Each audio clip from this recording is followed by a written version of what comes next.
So one of my things I'm a big believer in is I think we're sort of unlocking the third big data set of organizations right now. The first is data, like unstructured data, everything we've got in Google Docs. The second is structured data, everything inside of our systems of record, whether it's, our currently Workday or our CRM or things like that. The new one is transcripts.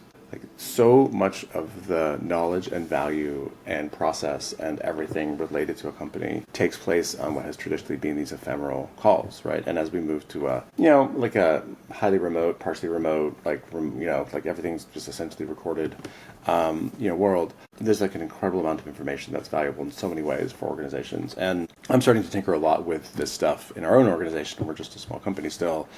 But the power of it in large organizations is incredible.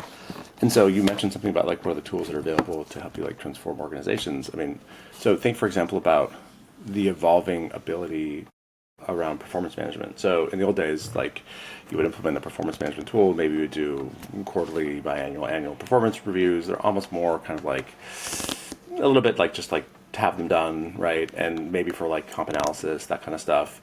They're not really, if you think about it, that helpful for an average human being to actually perform, right?